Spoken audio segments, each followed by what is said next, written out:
Miles, what's up with your next 5 first rounders? What? Oh, hell exactly. No.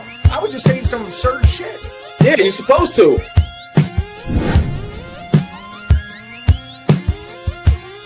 Salute. Hey.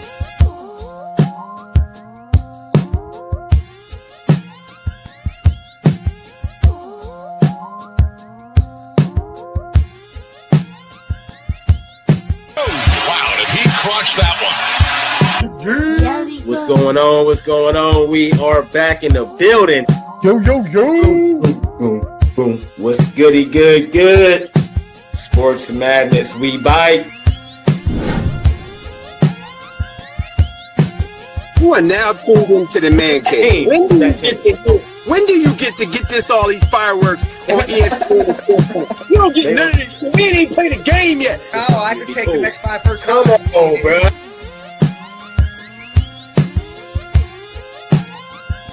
Yeah, appreciate everybody come. Hit that subscribe button, hit that like button.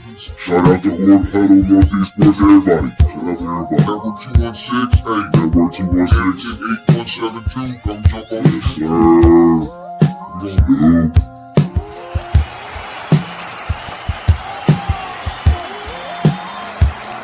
Here we go.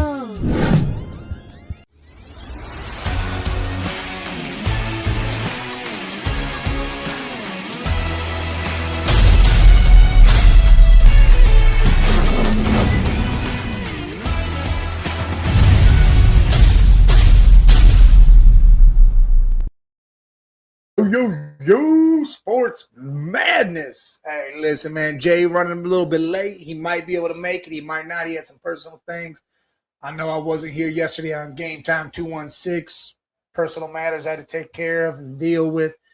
But listen, man, it was crazy last night. If you watched that Spurs-Knicks game, man, Spurs said, hold on, you going to win in our house? We coming straight to New York to win in your house in front of the president. While you waited how long to get in and pay your astronomical amount to sit in the nosebleeds, we going to take that dub. What up, normal guy? How you doing, Lily? Listen. Before we really get started in all this, let's go ahead and do one thing. I need y'all to hit that like button, that subscribe button, hit that bell so you know when we're here. Share it to your people. If you're over on X, jump over to our YouTube at The Man Cave 8172 and hit that subscribe button for us, man. We appreciate y'all. It means the world to us to help bring better products your way. All right, man. Spurs-Knicks went nuts last night. You have the Sorsby ordeal with Texas Tech. That's absolutely insane to me. Insane. You still have Myles Garrett trade blowback going on. And I have not personally myself got on any platform and said my piece, like, sat down and directed it straight at you. And I think I may go on TikTok tonight, go live, and really have this conversation about that trade, Jared Verse, and what it means for the Cleveland Browns. And how all these other things are happening. If you notice, when football season is getting closer, more NFL players are getting in trouble and getting arrested. I mean, how crazy is that? What's up, toilet paper? How crazy is that? You got all these people. What's up, Killer Wolf? Why are NFL players beating up family members and women and doing dumb shit? It's like they know, hey, man, it's almost time for mandatory camp. Let's go beat up our women and children so we can go to jail and not have to deal with it or something. It's absolutely asinine that these people, that these professional players that make all this, normal guy, that's what I'm alluding to. I just saw that this morning, that the left tackle for the Rams did some dumb shit now. Like, what is going on, man? Like, you guys can't act accordingly? You guys are millionaires. There is nothing to argue about. Nothing. Yeah, I know he got arrested. Domestic violence. Crazy to me. But there is nothing to argue about. If I'm a millionaire and I'm on my way to be a billionaire, I'm not arguing with not a damn soul. You can be right. The sky is whatever color you say it is. It is green. It is forest green for all I give a shit. Because I do not care. I'm going to live my life, make my money, take care of my family, and be done with it. If it's a woman I'm arguing with, guess what? You right too. But you can get right the hell out of my house if you continue your ways. It's not that hard to walk away from situations. Especially when you hear these people get DUIs and doing stupid shit at clubs. Why the hell are you putting yourself in positions to do this shit? You have millions of dollars. You got hire a driver. You don't ever need to drive your car when you're going out. I don't care if it's just for dinner. If you're going to be drinking, you don't need to be driving. It ain't that hard to do. Not hard at all.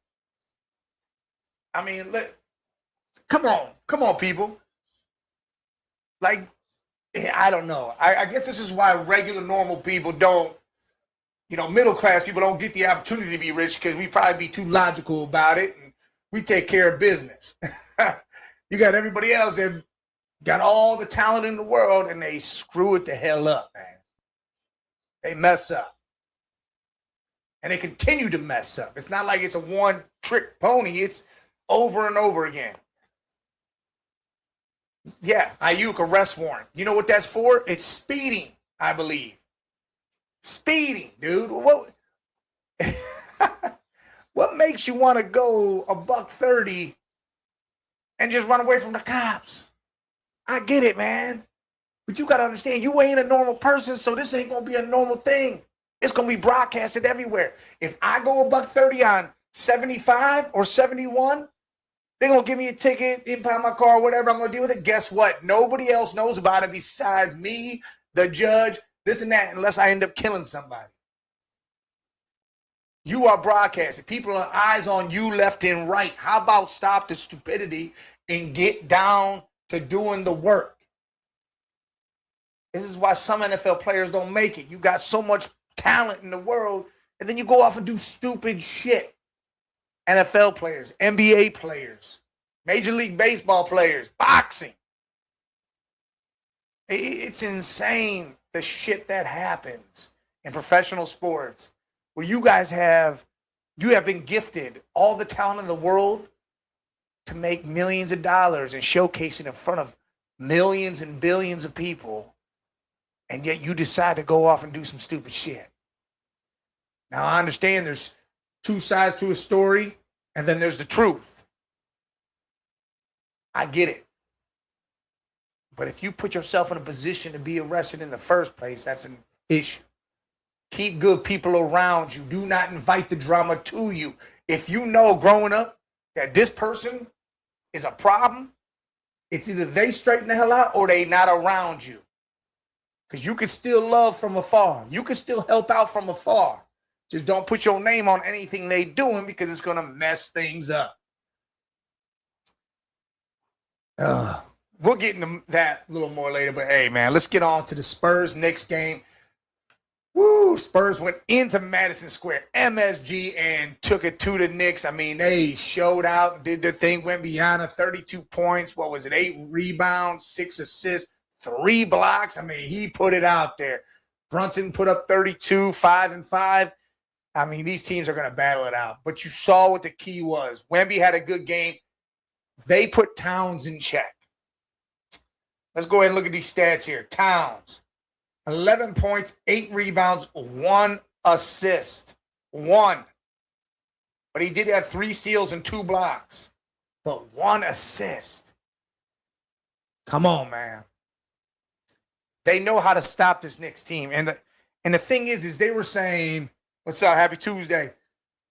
You know, you got Knicks fans saying, oh, well, we let one get away. To be honest, the Spurs let 2 get away already. They should have won game 1.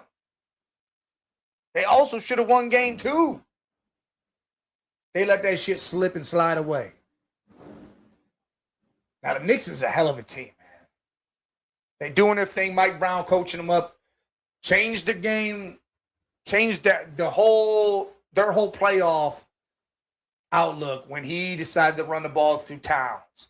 Problem is now the Spurs are adapting and they're changing. They're younger. Everyone says, oh, they're too young. But that defense is nasty. And yeah, no, we got Wemby, Castle, Harper, Vaselli. Dude, they got a nice squad over there. And they got a nice defensive squad over there.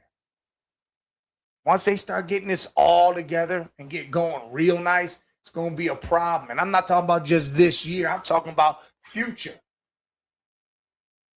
Future. Because whether Wemby does it this year, he going to be back in there with Harper and Vaselli and all them next year. Castle, everybody next year. The only change I can see is De'Aaron Fox might not be on this team. And rightfully so. The Knicks probably ain't going to change too much. Yeah, the Knicks were sloppy. There was a lot of turnovers. If you want to go back and look at all this, turnovers. It was 8-13. Knicks had 13 turnovers. But what happened is off those 13 turnovers, the Spurs got 21 points. And then off the 8 turnovers, the Spurs had only 7 points came out of that for the Knicks. That's a huge disparity. What's up, Almighty? It's a huge thing right there. Huge.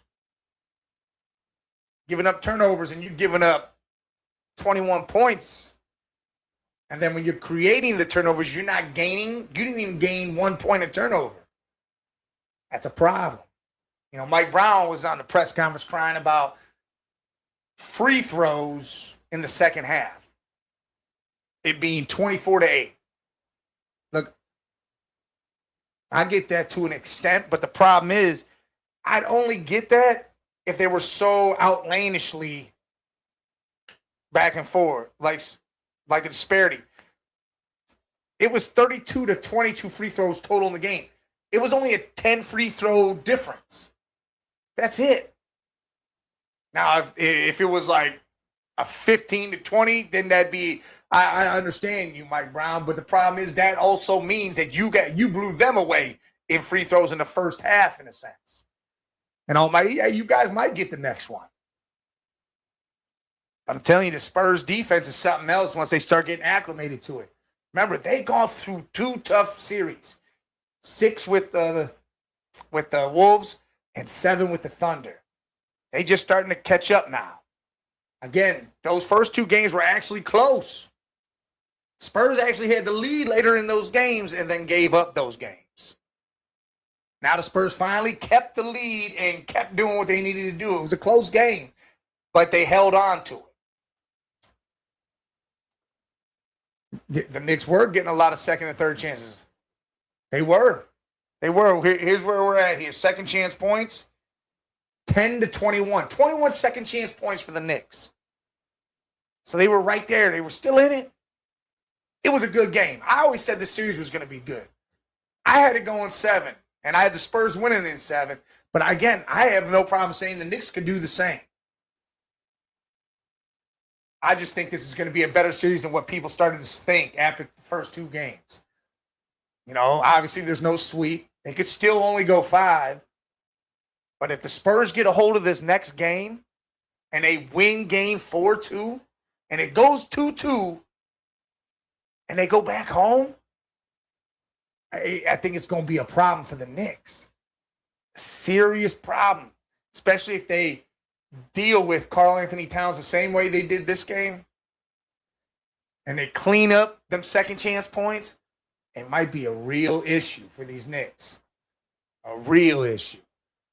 And I'm all for it. I don't care really who wins. To me, it doesn't matter. My team isn't in it. I don't give a shit.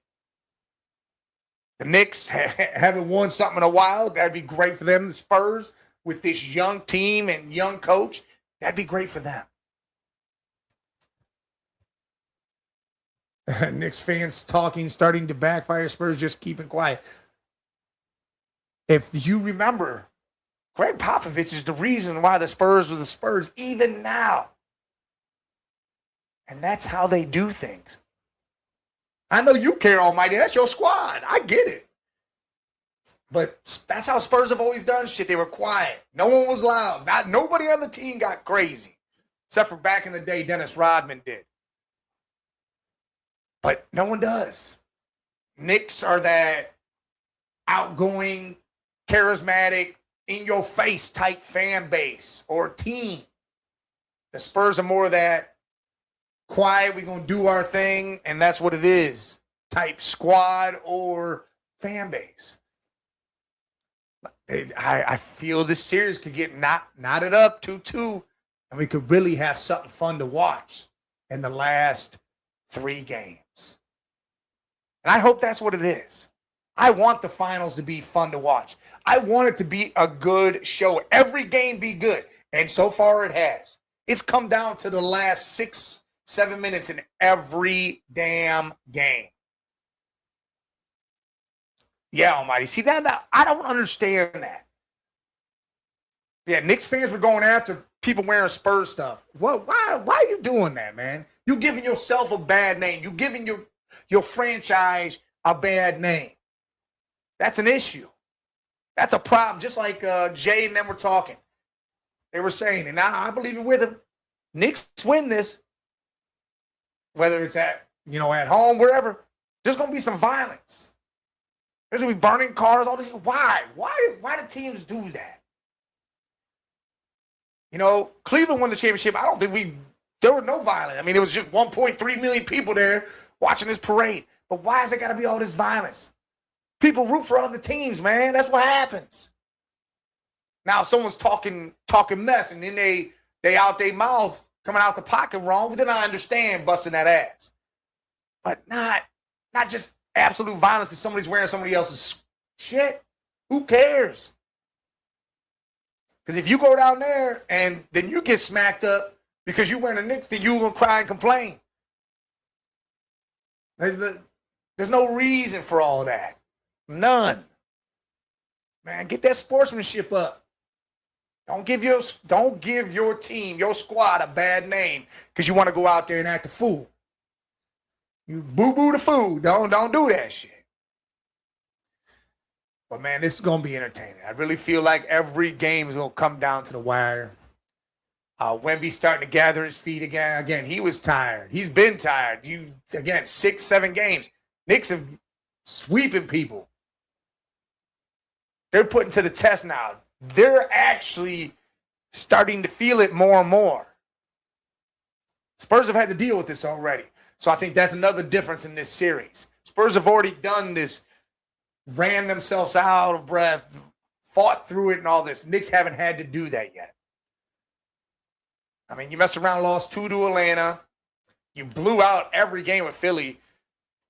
The one game with Cleveland was the first game when you had to race your ass back to come back from 22 and win that game. But after that, it wasn't really hardship. The Cavs were 2 7-game series, and they were exhausted. And you guys ran away with that. Now you're starting to see a team that's already been through it all. And they're young enough to have those legs, the stamina, that they're able to go through it all and be battle tested. And here they are. I like this series. I do. I like it a lot. So we're going to see what happens. Game 4, Wednesday? Ooh, boy, I can't wait to watch it. I cannot wait to watch it because I swear if the Spurs knot this thing up, it's going to be insane. I know Bobby G called it in 5. I think Jay said 6, Knicks. 100% agree. Almighty, I agree with that. The longer this series goes, the more it advocates for the Spurs to win it. Because, again, the Knicks haven't had to go the distance. This is like a boxing match. You had a guy that was getting first-round knockouts. First or second-round knockouts, just bam, bam. It was quick. The Spurs are taking, their opponents into the championship rounds, the 11th and 12th round, and then win it. The Knicks, do they have the stamina? Do they have the legs to withstand going to the championship rounds? That's the problem. Again, I agree with you 100%, but that's how I feel this is. The later in the rounds it goes, the harder it's going to be for the Knicks to come on top because the Spurs get better as it is. As it goes further into the series, the Spurs get better. But look, man, you know the NFL's coming. Mandatory OTAs, mini camps, all this stuff. It's about to pop loose. I cannot wait because you know that means the season's getting closer. The World Cup is starting to kick off, or it might have already kicked off.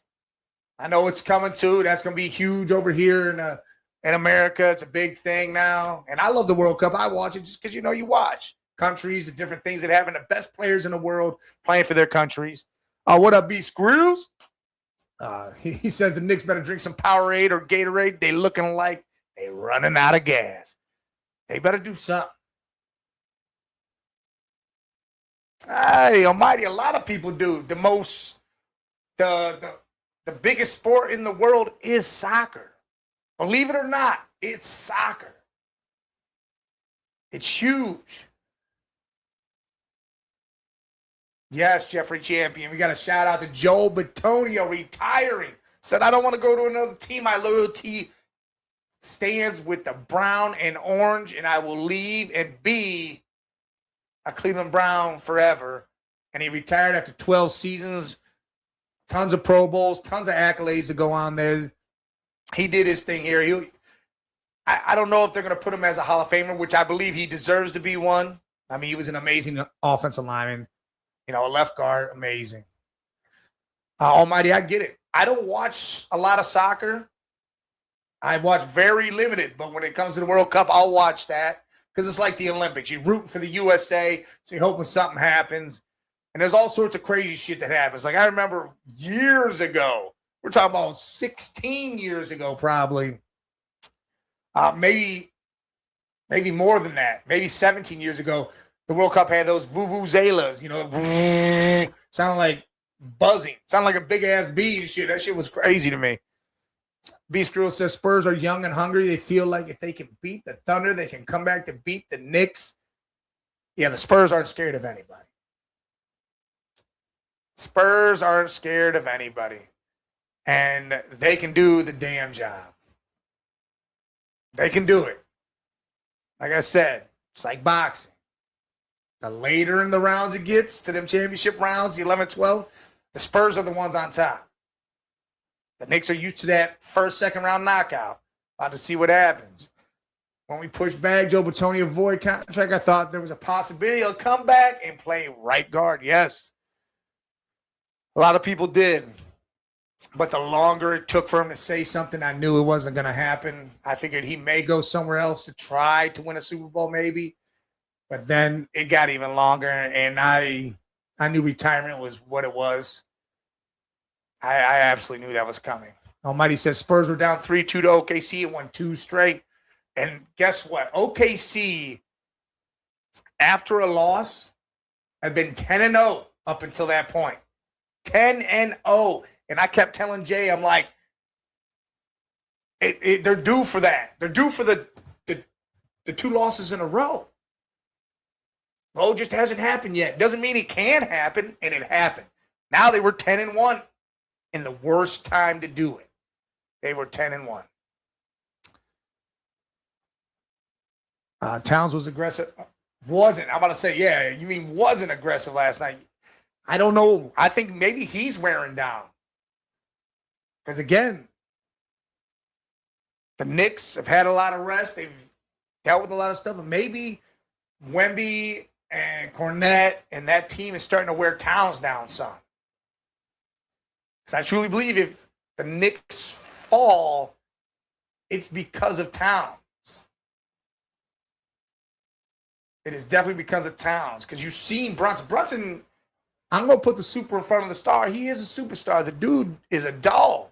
And he was playing hero ball. A lot of ISO, a lot of trying to get to the hole. I mean, sometimes, like you saw when Cleveland was up 22, the ball went in Brunson's hand. He scored 8 straight. 8 straight, and that brought it down to 14. And then the Cavs were reeling. And that was the end of that. But yeah, Brunson trying to play hero ball to make everything happen on his own. He's got to trust his teammates still. Problem is Towns just wasn't having the game. OG was doing his thing, though. OG was putting it together. But can't have Brunson do it all by himself. Agree, Skrills. Too much hero ball. What's up, Pug Love? Spurs got the ultimate assist from the refs. I'm not going to say they did that. I'm not going to do that. That wasn't OKC Thunder type stuff. I mean, I get the Wimbiana, smashing on Brunson's face. That could have been something, but I'm not going to say that the refs swayed it one way or another because there was only 10 more free throws to the Spurs than the Knicks. And if it was 24-8 in the second half, that means it was 8. It was lopsided all the way around. There's been games where the Knicks got more free throws than the Spurs. I mean, he goes back and forth with this. Back and forth. There's a lot of missed calls on a lot of these games, and I think the NBA needs to do something about that after this season. Get that handled. Hazy, did Knicks mentally want to blow away Spurs and getting to them? They can't put them away. I just like I've been stating this whole time. I feel like it's a boxing match, and it's the Spurs have lasted into the championship rounds, and I think the Knicks are starting to feel a little more sluggish because it's going further than it needed to. Even though that was only 3 games. The problem is the way it's happening. They're not winning as easily as they have been the last 2 rounds. Like I said, the one game they were contested in the last 2 rounds was game 1 against the Cavs. The Cavs were beating on them and then gave it up in the last 7 minutes. I mean, they were up by, 20-something points, and then 7 minutes, the Knicks came rushing back to do that. That was the last time the Knicks were truly, truly tested. And they've been tested in every game in this series because the Spurs have had the lead late in every game. The first 2 games, they had the lead late. The Knicks just outlasted. But again, the Spurs have been going through long series this whole time. Jeffrey says Towns was pushed out of the Timberwolves because in the playoffs he played so soft, was only taking threes and not driving to the paint, and then when he would, miss the layup.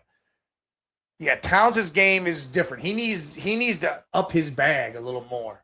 That whole shooting 3 shit. Look, I want a big man that can shoot the 18-footer all the way out to the arc, but don't rely on it. Joel Embiid, he could score 52 because when he's in the paint, he can do that.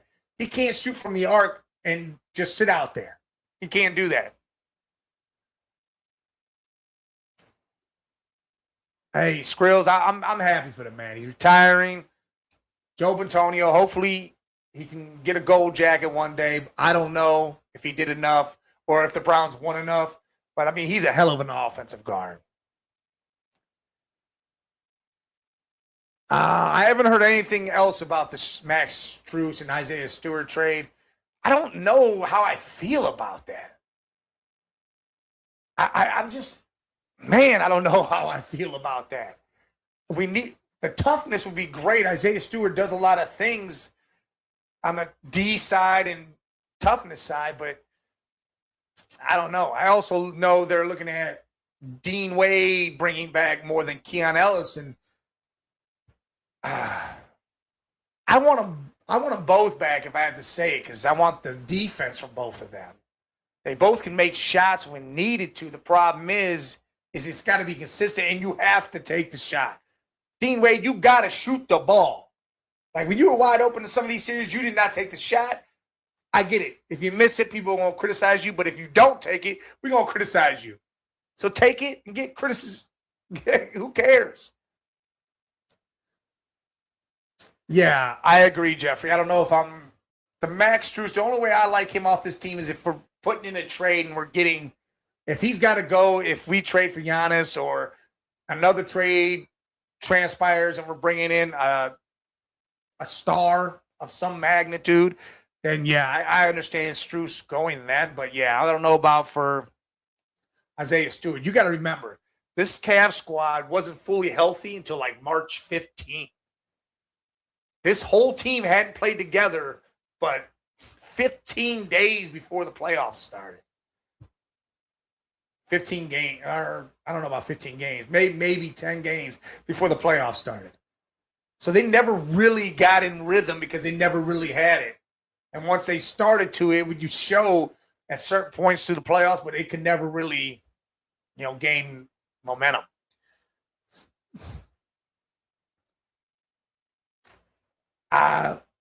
Problem is Wade, we have to sign and trade that because he's a free agent if we don't sign him. So we would have to sign him and then trade him for Stewart.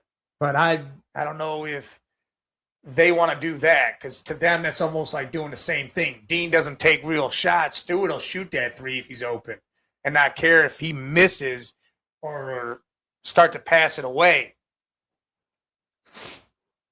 I don't know. There's going to be a lot of trades, after the draft.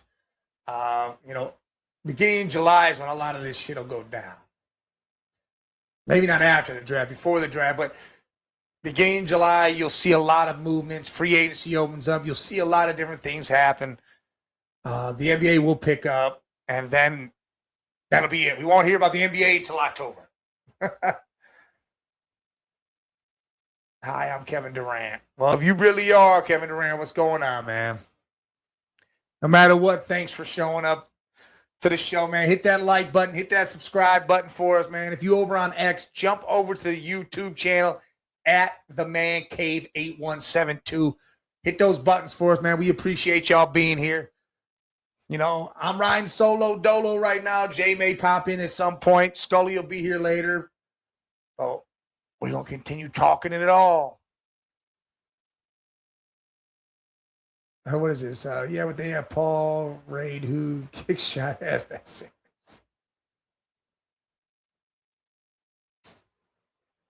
I don't know. There's a lot of things about to happen with this.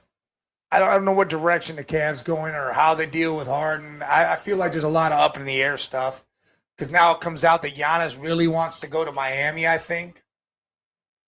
And that might be a good spot for him. I just don't know. They got a lot of draft picks. Tyler Hero, to me, wouldn't be the equal to Giannis. So I don't know how they become the team unless Giannis says this is the one team I want to go to.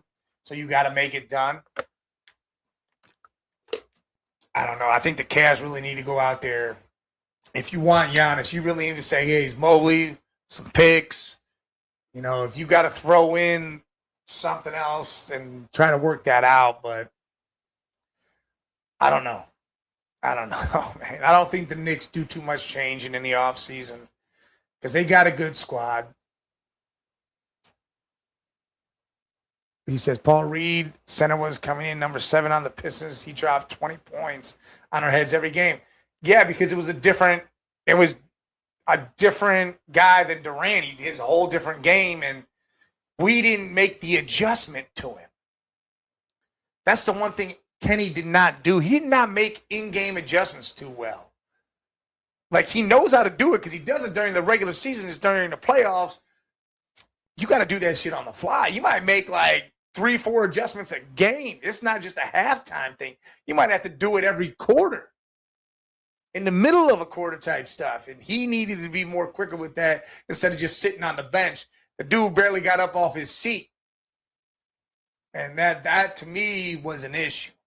I like my coach walking around, yelling and screaming at me. Shit, I coached for 18 years. I don't think I sat on the bench more than 5 minutes in 18 years. I was talking, screaming, talking to refs. I was trying to gain momentum from my team the whole time by me standing there. Because if my team's out there running around, I'm not going to be comfortable on the bench. I want to be standing up yelling, showing, hey, it might be me only walking 10 feet back and forth, but I'm walking it. Jeffrey says, I don't think Giannis is going anywhere because Milwaukee has some good stuff going on over there. Some of the young players stepped up this year. It's not Milwaukee that's making a decision. Giannis wants to go. Giannis wants out. He's going to be traded.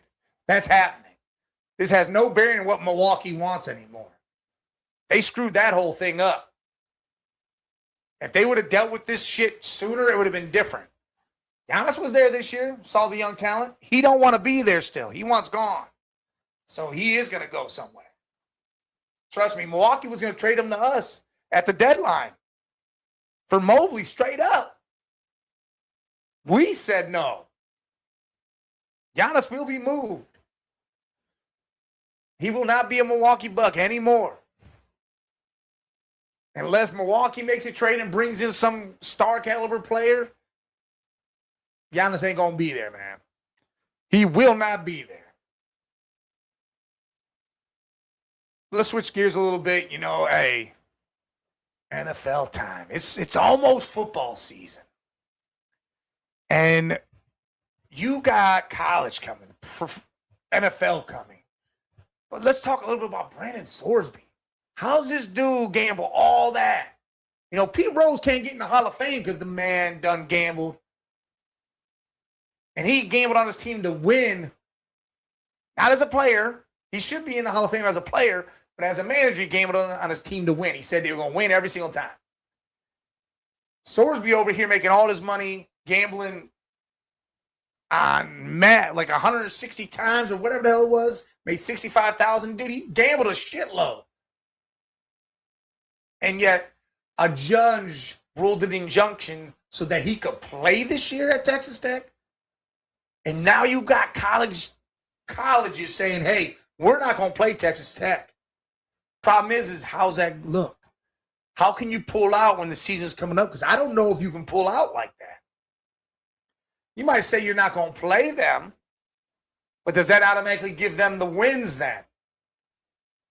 Because I don't think you could change who you're playing during that year. If you forfeit to them and they get all these W's, what's that tell you?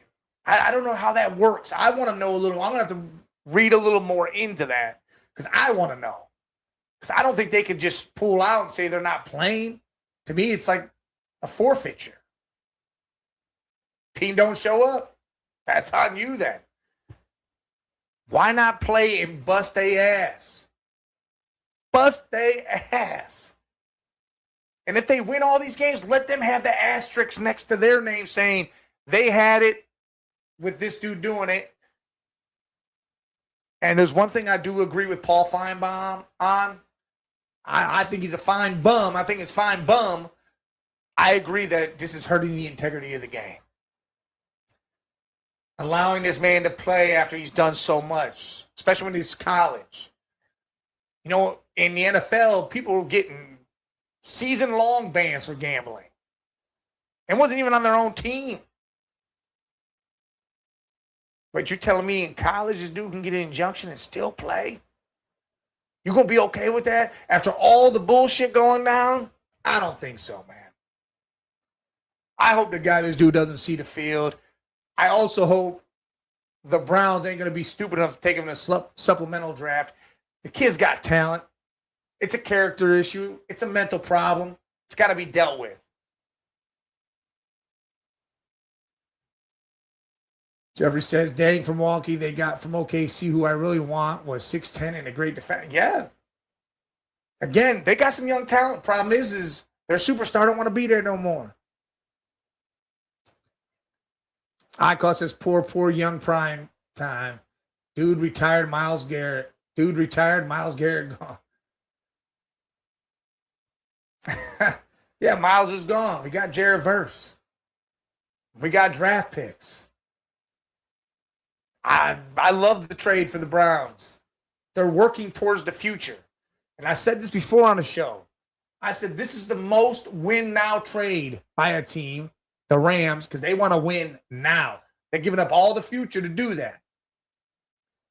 A future star, future draft picks, everything to win right now because they know once Stafford is done, they're going to have problems. And the Browns move was the most future trade because they got a young stud back who's only 2 years in his rookie contract and got draft picks. I love it. No, the left guard retired, and we already replaced him. We already knew he was going to retire. It was either that or he was going to a different team. So that doesn't do nothing. They already knew Joel was gone. They knew that. Jeffrey says, but honestly, I think the Cavs need a consistent shooter, Sam and Max. There's times that they can't buy a bucket. You're right. And yes, people are undervaluing Jared Verse 1,000%. Again, I had a whole thing where it's side by side the first 2 years and the pros, and Versus got him on almost everything except for sacks. So to me, it's Jared Verse is on a similar path to what Myles Garrett had and laid out. So I'm 100% okay with this trade. Do I think we might have been able to get more from a different team? Yes. But the Rams value Jared Verse as 2 first-round picks. If they would ever have traded first, it would have been for 2 firsts. Because he was a first-round pick at 19, and he's done shown that he's a monster out there. And I think he's going to be even more of a monster here in Cleveland. People are like, well, there's no triple-double team. You don't know what's going to happen here. Because we got solid players every level on that defense. You know, Mason Graham, Collins, Alex Wright, Verse. Welcome back. You're better than Stephen A. Listen, Stephen A is just one of them dudes, man. He's one of them crazy dudes that just says all sorts of outlandish shit.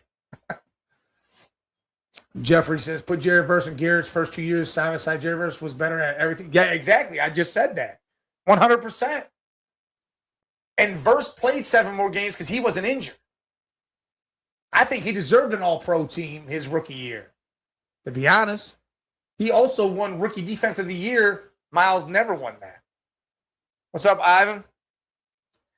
Myles never got to win that. But this trade is great for both teams, man. Stephen A over there saying this trade's horrible. Verse needs to try to get out as soon as possible, blah, blah, blah. Why? Verse is from Dayton, Ohio. He's from 20 minutes from where I live right now. Dayton, Ohio. Hey, Ivan, I don't do the Russian thing. I don't know if that's Russian or what it is. I can't read it. But, yeah, Dayton's right here. He's lived in this kind of place his entire life. Granted, was he just about to go to a Super Bowl? Was he a couple plays away from going to it? Yes. Does that aspect change? Yes. But now he knows what he's coming to in a fan base that's absolutely diehard and loyal to their team. Even when they go 1-15 and 0-16. Diehard. But that's never going to happen again. You're never going 0-16 against 0-17. None of that. Yeah, hey, we talked about that before. This Verse Garrett trade is like the Goff Stafford, in a sense. In a sense, because the Lions, following that, brought in Jameson Williams, Amon Ra. All these players came in. They brought the young talent in. The Browns have done the same thing now. They got young talent, running back, tight end, receivers. You have studs on the defense. I think that's the difference between it, because the Lions didn't really have the studs on defense. I mean, they had the end. Verse becomes Aiden Hutchinson in a sense, but they didn't have every level. We have every level covered. People are talking about Ward and Delpit being traded. Ward could be. Problem is I don't know why you trade away Ward. We don't have a corner right now that could back it, that could be put in that position. We don't have that. I don't know why you get rid of Delpit. I'm re-signing Delpit, to be honest. Him and Iman back there, that's great. Ronnie Hickman's the odd man out after this year. You got Delpit and McNeil back there. You keep Ward unless he takes a huge step back. I mean, he's still got 2 years left. He could retire after those 2 years. Who knows? And I don't know what you're really going to get for him right now. Like, this isn't like you could trade Greg Newsome and get Tyson Campbell type thing. You're not trading Ward and getting that type of compensation. Like, you might have got a first if you can coax somebody into it during the draft or before, like, last year's draft, but I don't know about now. I feel like that could happen, Jeffrey, if a team is right there on the cusp and feel that a veteran corner would put them over the top, possibly in the playoffs or going to the Super Bowl. I feel like that trade could happen with Denzel. And it could be like the Verse Garrett trade. You know, we needed Verse to be in that trade to even have that happen. And it's you got the younger stud. If we can get that trade like that, that could happen. I just don't know. It also depends on our record, too. Like, depending on how our record comes out, I mean, if we got a losing record, 8 games in, then yeah, that trade depend. I mean, and let's be right there. If all these games have been close, it could be a different story. Could be a different story. But if we got a winning record, I don't see us making changes like that unless that young player is a young star in the making. And even then, you don't disrupt this team. Because if you can make this team be something, if the quarterback plays what it needs to be, if Shedeur comes out and plays great quarterback play, but then you don't make that trade because you could possibly go to the playoffs, do your thing, and you want Denzel to be a part of that, especially if his level of game is up there. I'm not making that trade. I'm 100% not making that trade. Because I don't want to disrupt things on the defensive side. But again, if we're in that 1-7 type shit, 2-6, whatever, then yeah, you're probably making that trade, bring in the young star, send him somewhere where he could possibly win some playoff games, maybe go to a Super Bowl, whatever, and see what happens there. But yeah, this NFL season, I think, is going to work out to be. I've seen some crazy shit. I saw somebody predict the Chiefs to go 14-3. So you're going to lose the 3 games with Mahomes not there and then win every game after that? I think the division's too tough. Denver and the Chargers are tough outs. Chiefs, you got a tough way to go in this season. I don't see 14-3 being it whatsoever. And then I saw that the same person had the Ravens 13-4. I think the Ravens take a step back. You got a whole new coaching system over there. Coordinators, everything's new. There's no way you just jump right into it and it pushes you ahead unless he goes exactly to what Lamar is and gives him that for 1 year before they change everything. Because everything's going to change. Derrick Henry's a dog. He's a beast.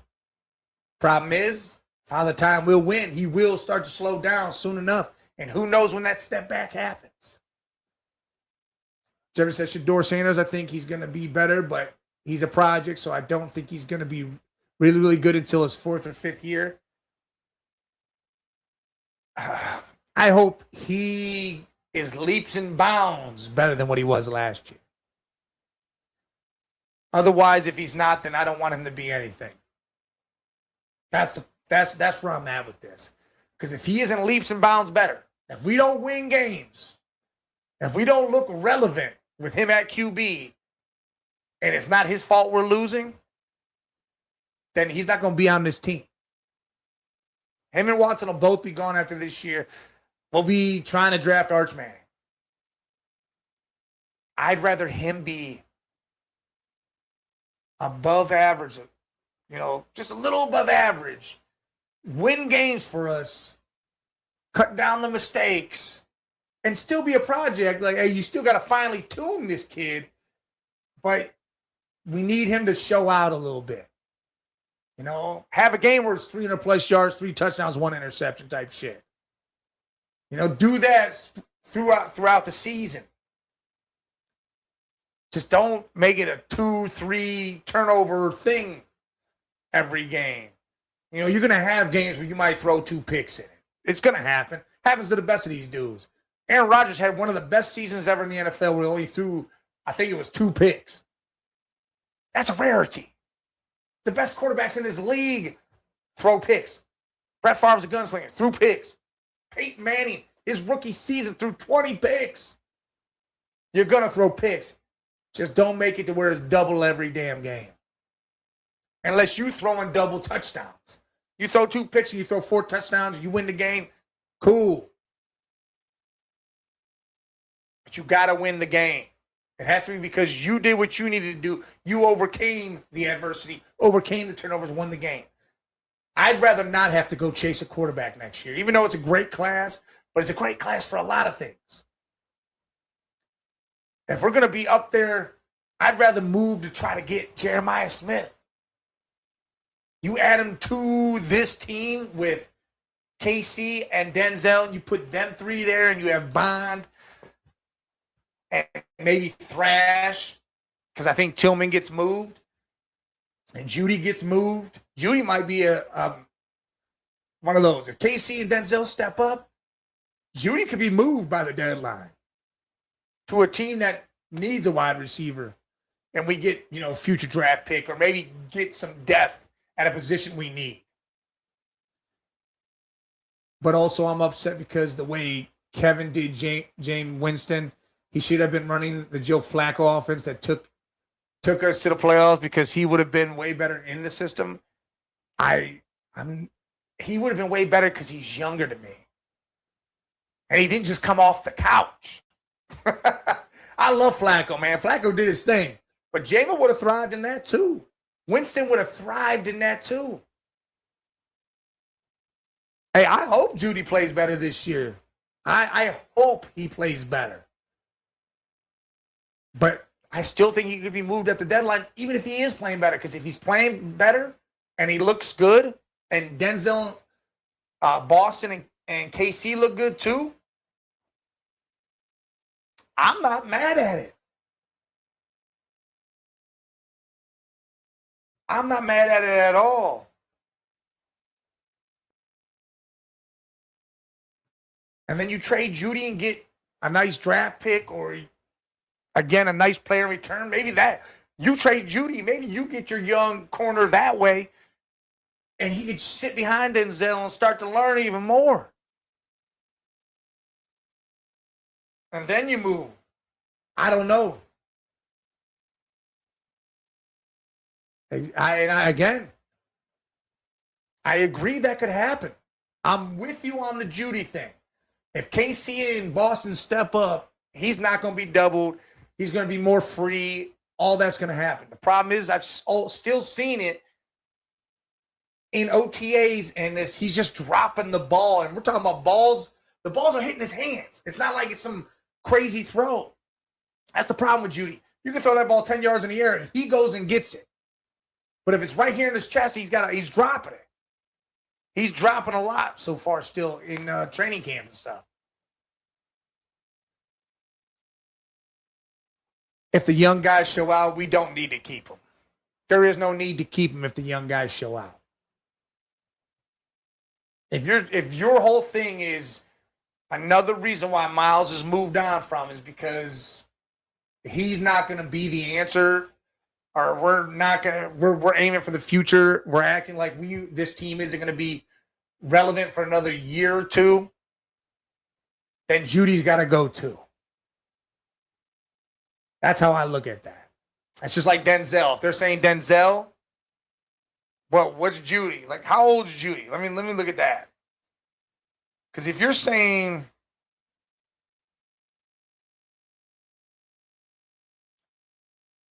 let's see, where is he at? He's 27. He just turned 27. So if they're saying Delpit and Ward could be moved on because they're older, why wouldn't you look at Judy like that? Especially if Shedeur is giving you average to above average quarterback play and winning games. This means you might not go after a quarterback and you go after Jeremiah Smith. There ain't no room in the locker room for Judy then. If KC and Denzel Boston are showing out and showing they can play this game, I don't need Judy here. I'll move Judy. We got Isaiah Bond. We got Jeremiah Thrash. I'm cool with that then. I got no problem with that. But, I mean, if we're winning games, then maybe we keep Judy until the offseason, and then we move him then. Because if I'm going to go after Jeremiah Smith, I'm bringing him in, and I'm letting Judy ride, because I get the jump is a leap from college to pros, but it's not for a talent like that. It ain't going to be that difficult. For Jeremiah Smith, it is not going to be difficult at all. What up? What up, Justin? What up, running ball man? It's just not going to be that difficult. I understand that. I don't know if I put drops on CD and Mike. AJ does have a little bit of a drop issue, but their drops are a little different than Judy's. Like Judy has a ton of drops. Hey, I agree, running. I want Smith. I'd rather Shedeur play out and do his thing. You get Jeremiah Smith, that'd be insane. I mean, if we have a losing season and Shedeur still plays above average and it wasn't really on him, then I don't know. You got 2 first-round picks. And I said this before, Stafford literally is one back tweak away from missing a good portion of his season and the Rams pick becoming real relevant with us. Because Ty Simpson or Stenson Bennett or whoever the hell's over there is not leading that team deep in the playoffs or to the playoffs or to a Super Bowl if something happens to Stafford. God forbid something happens. I don't wish that on nobody. But if Stafford has to sit for a significant time this season for back problems, they do not do something huge. That means that pick could jump from being what we believe to be a 32 pick, and he could be top 15.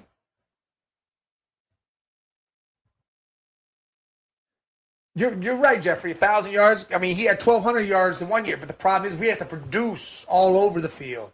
It has to be a whole team producing for that 1,000 yards to matter. And they drafted Ty Simpson because, look, I said the Rams had to be the team Ty went to.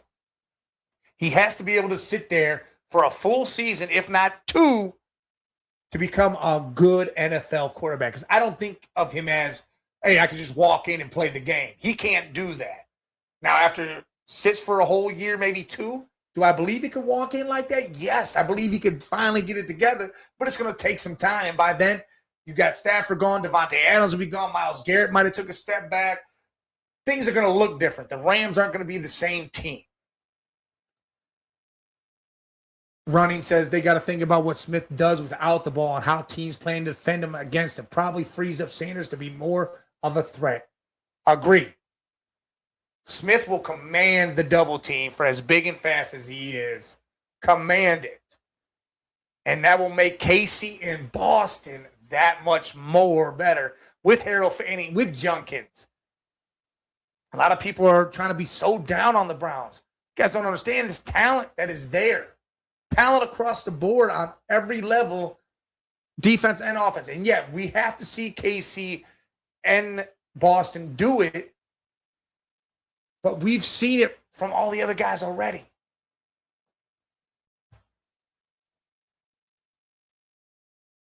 What are they going to trade for him? Jeffrey, they've given up their picks. You're telling me they're going to give a second-round pick to go get Mac Jones? Because they don't got a first next year. They're going to have to give something up. They're going to give up a second-round pick for Mac Jones or Justin Fields and mortgage their entire future to where they don't have a first or a second round next year? That means and Mac Jones to me isn't that good. You guys are living off of what, 3-4 games that he played with the Niners when Purdy went down. I'm not going to live off that. I never wanted Mac Jones to even be a thought process here in Cleveland because I don't think of him to be that type of quarterback. Can he be a bridge gap? Yes, he can be a bridge quarterback to the next guy, not, hey, this dude's going to hold fort. Problem is, I don't see them giving up a second-round pick to go get Mac Jones, just a bridge to Ty Simpson. You need to be able to start replacing other guys. Pretty soon, your wide receiver depth over there is going to be only Puka. Because Devontae Adams is going to retire in the next year or two.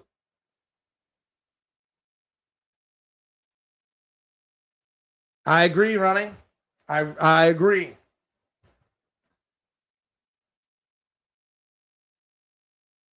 I see. You think Mac Jones can lead a team to the Super Bowl? I think he's one of those guys where teams start to see him more and more. They're gonna really tee off on him.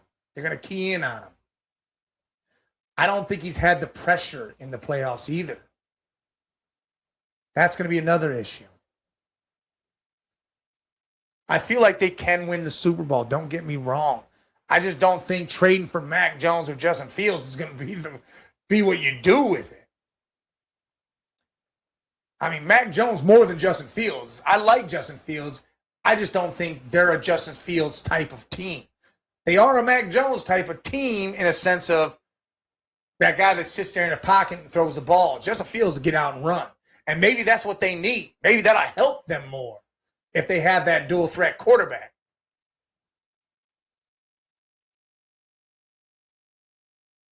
I know what you're thinking or where you're at with it. I'm not giving up more draft capital after I just gave all that for Miles.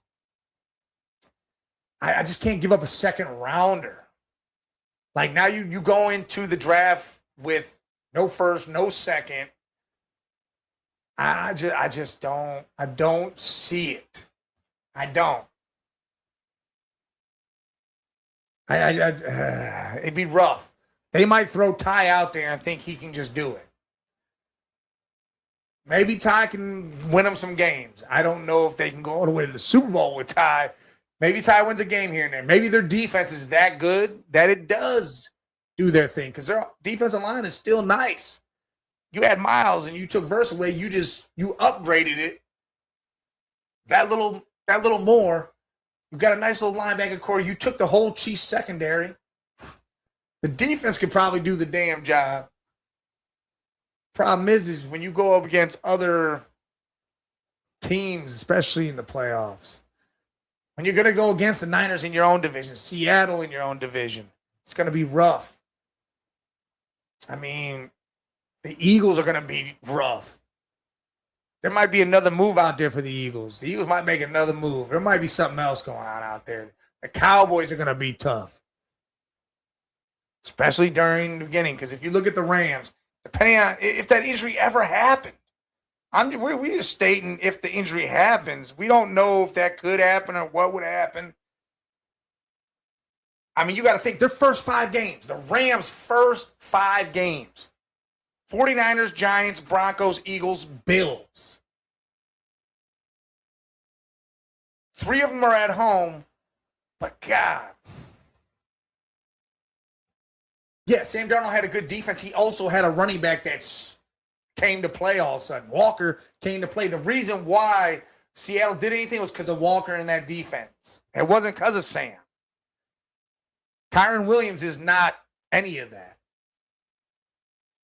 Him and Blake Corum maybe together could, if Blake Corum takes that step, maybe they could do it together. But if one of them are down, I don't see Kyron Williams holding fort like Walker did.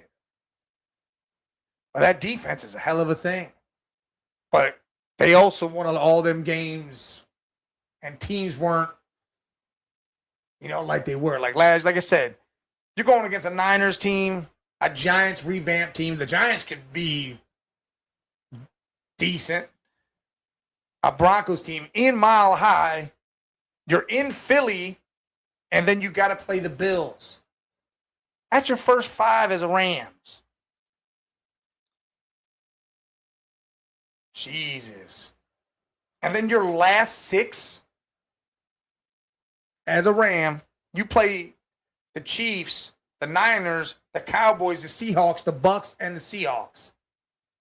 You're talking about your first 5 is what I read out to you, and your last 6 is this? The worst team you play there, depending on how Seattle's season is going, is Tampa Bay in your last 6. Ooh. Yeah, I heard what Donald said. He's got to see if that fire's still there, and he can come back. If he comes back, That defensive line is masterful, crazy. Holy shit. The talent that'll be on that defensive line, the talent that'll be on that defense, period, will be insane for the Rams. But again, I feel like they have one of the toughest. They say the Bears have the toughest schedule. I feel like the Rams, again, your first 5 and your last 6 are insane, depending on how the Seahawks are. If the Seahawks are playing at level or right, maybe a tier below what they played last year, winning 14 games, and they're on pace to win, 11, 12. I feel like the Rams schedule, if they don't have Stafford, is going to be crazy for them. Absolutely insane for them. It'll be low-scoring games, but they could still lose them, and that'll be the problem. Hopefully Scully jumps on here soon. Jay's handling business. May pop up at some point. But make sure if you over on X, you jump on over to our YouTube channel at the Man Cave 8172. Hit that sub button. Hit that like button for us, man. We appreciate y'all. If you're over on X, I can't see what the chat's all about if you guys are jumping in the comments. That's why I want you guys to jump on over to the YouTube channel. Get inside the chat, man. Love the chat. It gets crazy over here. We'll talk.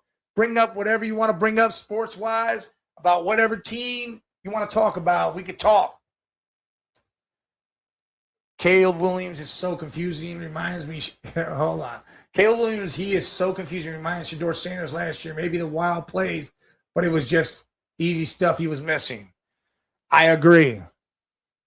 And Sorsby, I talked about Sorsby a little bit earlier about how that's insane. They are letting a judge gave the injunction for Sorsby to actually play, and now teams are talking about pulling out of playing Texas Tech.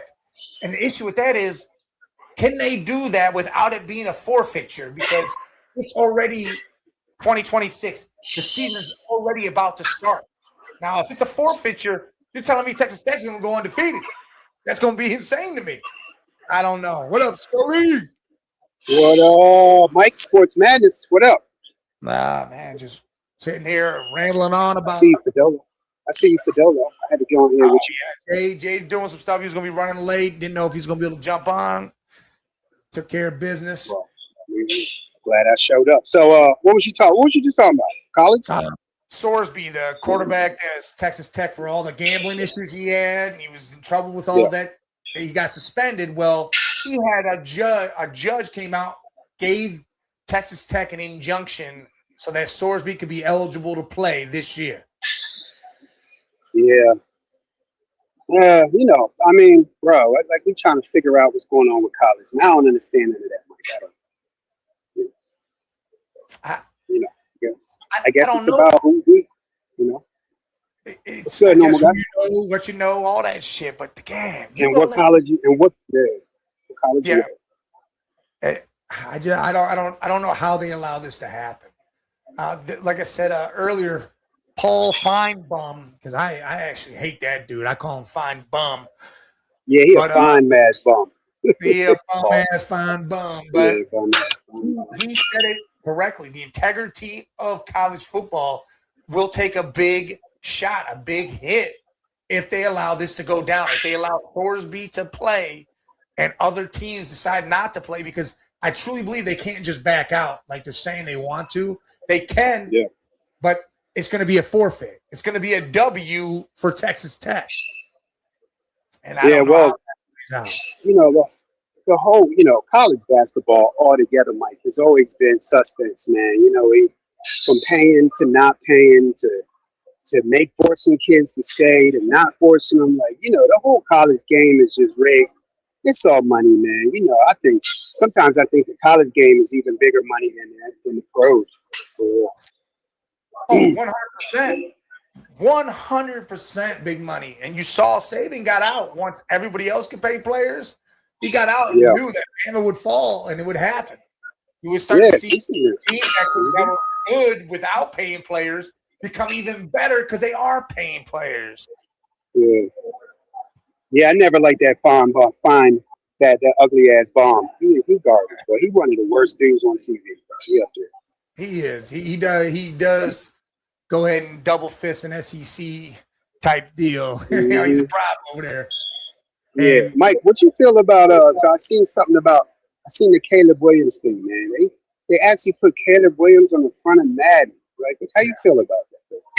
I mean, He ready for that? He ready for that already? well, you know what the man Kurt around, it's gonna be an issue for That's him. what I mean.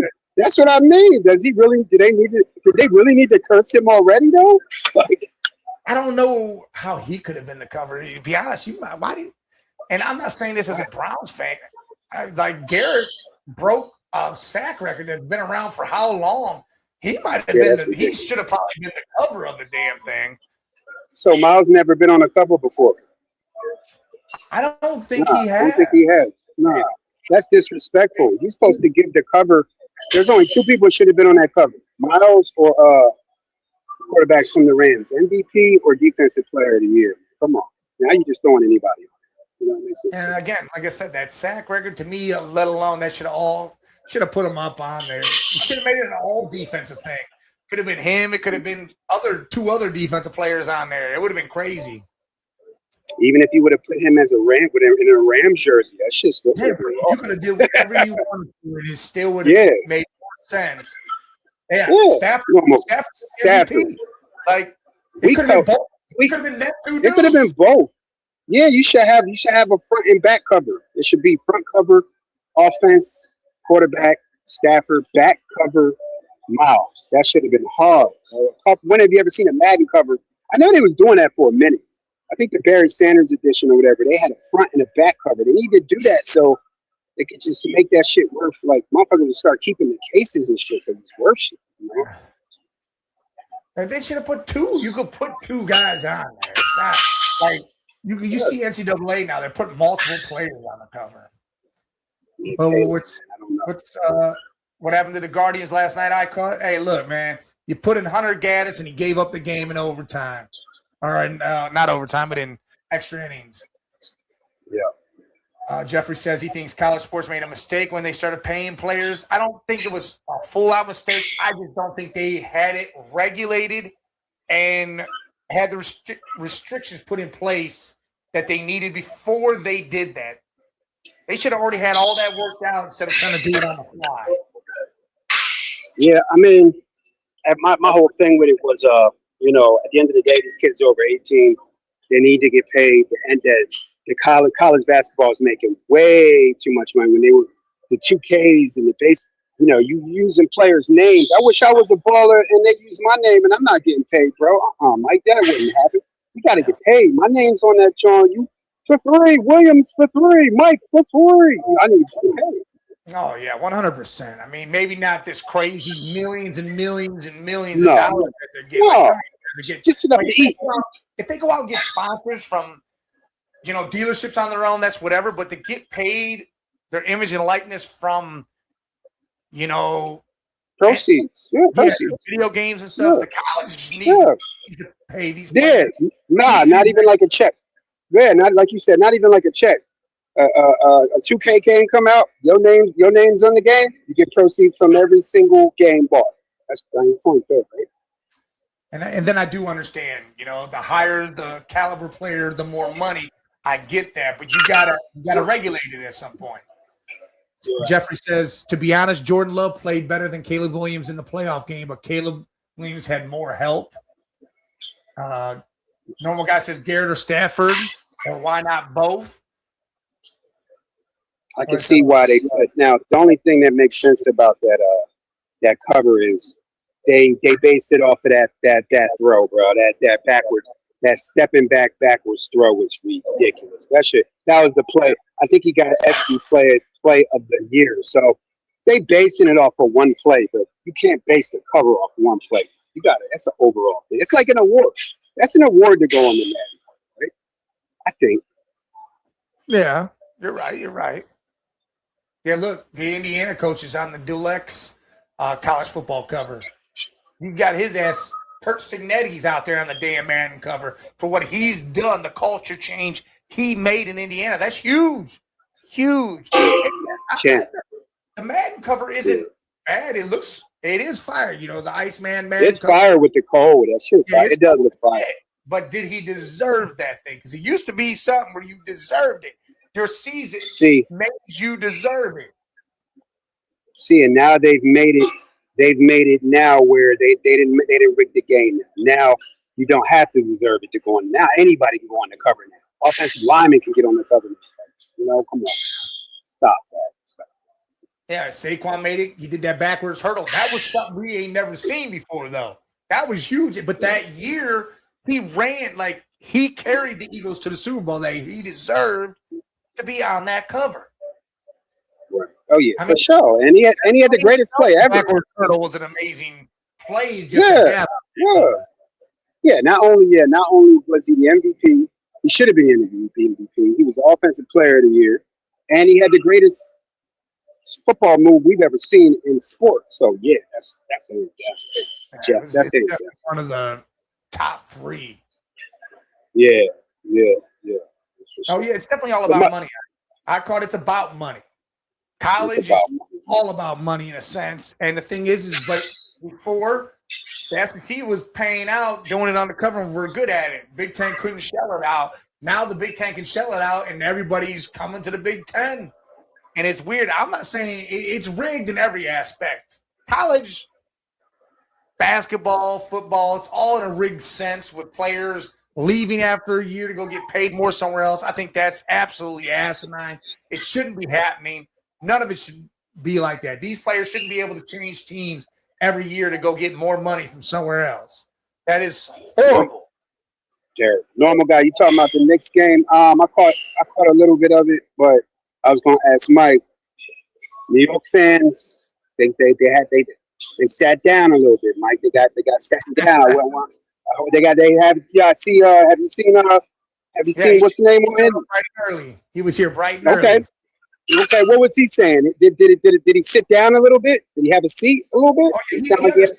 He believes they're going to get the next one, but he goes, that's what's happening. He goes too much hero ball and ISO ball with Brunson, and Towns didn't show up. And I had said that too. I said they clamped down on Towns, and they started to force other things to happen, and everybody did what they needed to do on the Spurs. And Spurs were in every game. They had a lead late in both the first 2 games. It's been a tight series. Yeah. That's what I'm saying. This is what I'm going to say. All them New York fans, they need to sit down and they need to remember what team they represent and what the Knicks do. Mike, if they don't get game 4, if they allow the Spurs, now the Spurs gave up 2, but we talking about a red hot 13 in a row dominating New York Garden game. If the Knicks let the Spurs get game 4, this could be one of the worst. Like, and it's New York, man. Damn, we all want New York to win. We don't want the Spurs to win. We know what's going to happen if they let that kid get a chip in his second year. Mike, if they don't win game 3, New York we thought they were going to blow it up with a victory. They might blow it up with a L. Well, I compared it to a boxing match. When you got one team or one guy that so many matches he's had has been first or second round knockouts. Like he hasn't gone late into the championship rounds, the 11th, 12th rounds. The Knicks have been knocking people out in the first, second round. Like it's been quick, sweeps. The Spurs have been going to the 11th and 12th round, going into those championship rounds, taking it to the distance, and then finishing them off. The Knicks haven't had to do that, and the longer this goes, the more the Spurs start to really heat up and their legs start to kick, and they start to play their brand of ball, and they do what they did to the Thunder. They could beat them 2 games in a row. They were down 3-2. They won 2 games in a row and got themselves moving. It could happen right here. The Spurs can do that. I don't want it to happen. This is the one. They came all the way today this close. They 2 games away, Mike. 2 games. First of all, you jump out. They might not get it done again because the East gets healthy and they get strong. and this is 3. You still got to compete with Wemby and the Thunder and all them on the West. And yep. And wherever Bron go to, and the Cavs will still be there, especially if Bron goes back. Y'all know y'all only a couple pieces away from really getting right back. Y'all should have been there, but Yeah, New York. It's going to be a tense 48 hours for New York, and it's going to be a real big, intense week because we get to this point next week, Sports Madness, and we're going to have some sad ass New York faces out here. Real sad. Real sad. Yeah. There might be. And I mean, and last night after the loss, they were teeing off on Spurs fans, ripping their jerseys and shirts off, chasing them down streets. Like, man, hold on, how you gonna be that crazy and unsportsmanlike? You gonna be that mad about somebody else cheering for another team? You mad? But you won in a stadium. You won in a stadium. Go whip somebody's ass on the team, not fucking fans. See, that's that New York shit. See, that's something. That's the difference between Philly and New York. Philly, we might have talked a little bit. We take it on the chin, but we believe we're gonna get that game.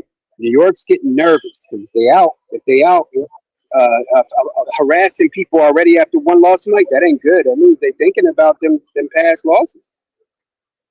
Yep, agree. Jeffrey says Harper, bro, he's playing better than Fox. I think Fox is getting moved in this offseason, and if he goes to the Wolves, watch out. Hey, listen, Jeffrey, if Harper would have been in the game in the first two games late, I mean, he was late in the second game, but if that first game he would have been in the last 3 minutes, the Spurs would have won that game because his defense would have locked up Brunson. Oh, for He sure. would have cut Brunson down on some of them plays, and the Spurs might have won game one. I think Fox is off the team, and if he does go to the Wolves, which I think is a great fit for him because he could be that point that they haven't had really. He could be that guard, even though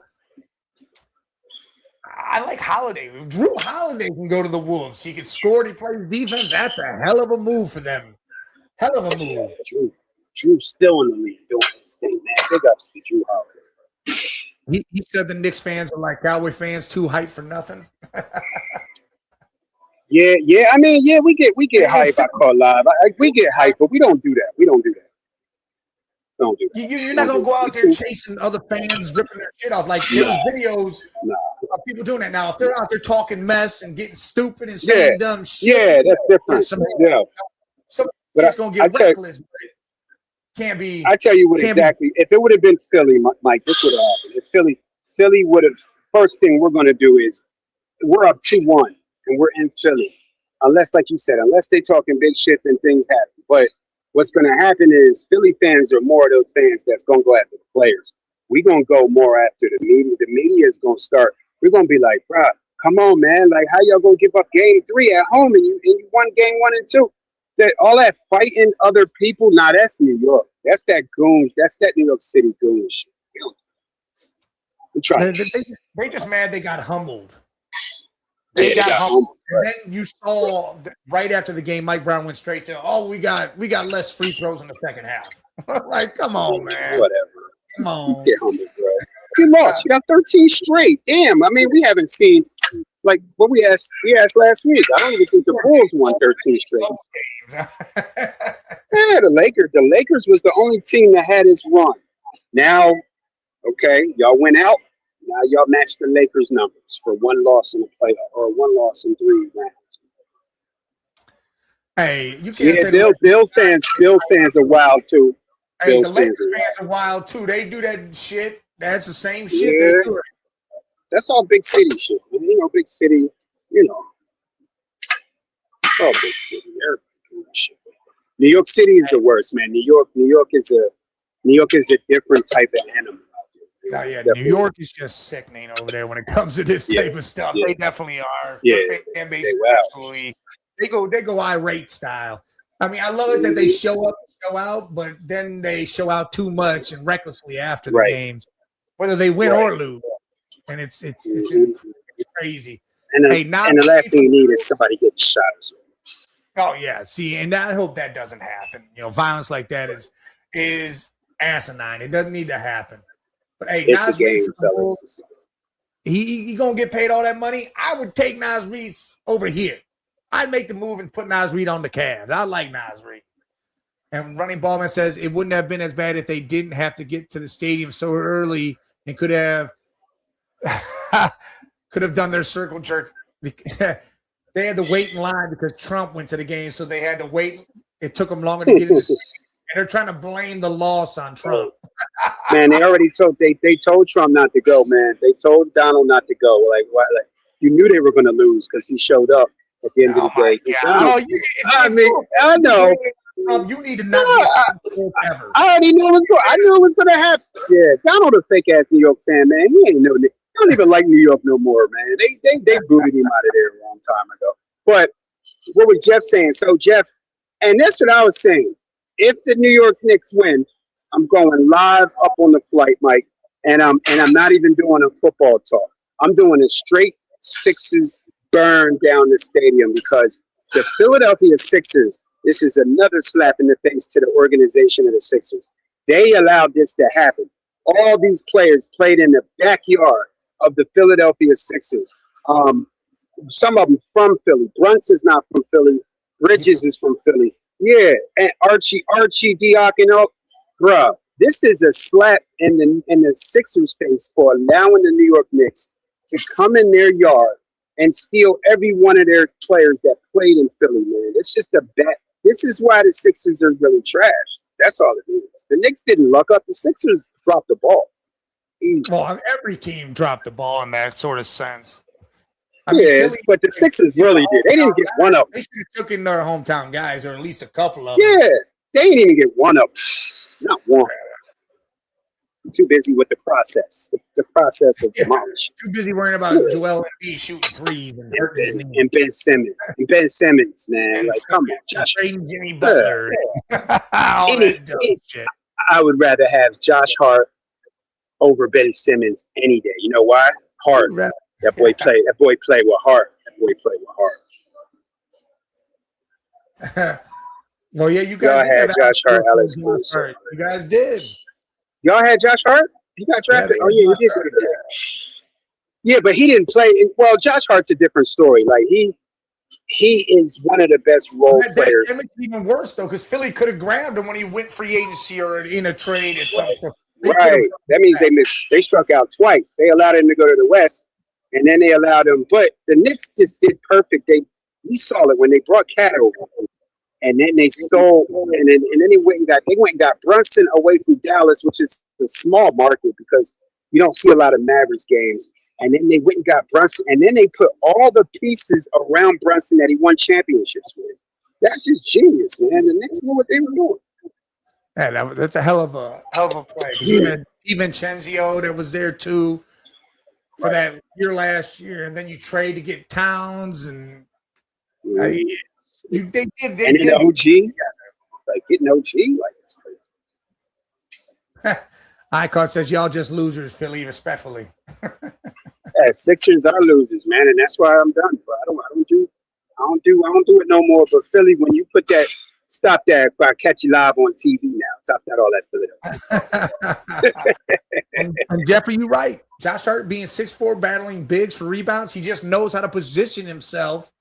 And the bigs really don't pay attention to him. That's the thing. He just sneaks in there, positions himself correctly, and does the Dennis Rodman. Dennis Rodman wasn't that big, but the dude watched the ball. He would shoot, have people shoot and miss to see which way the ball would come off the rim, and started doing that in the game. And I watched this kid. This side, I'm going over there. I know where it's coming. I watched this kid grow in his second year in Nova, and that's what he did. And that's what makes great. That's what makes players. Josh Hart is an old school player, man. He doesn't live off of jumpers. He doesn't live off of. He does everything. He plays with the heart, and you don't get a lot of that in this league. And the Sixers should have been watching him.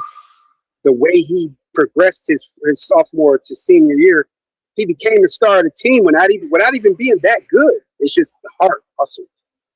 Rodman, like you said, Mike, Rodman shit. Yeah, I mean, he doesn't have everything Rodman has, but he has that motor, that heart to get things done. I like how you spelled it. I like that, Jeff. H-E-I-H-A-R-T. I like that. But they got to win.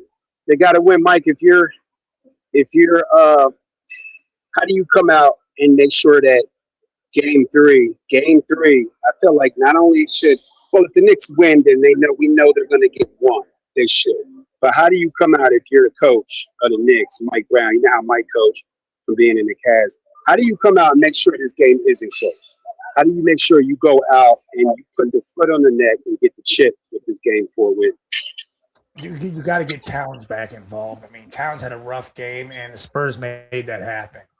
But you can't have Brunson playing hero ball a good majority of the game.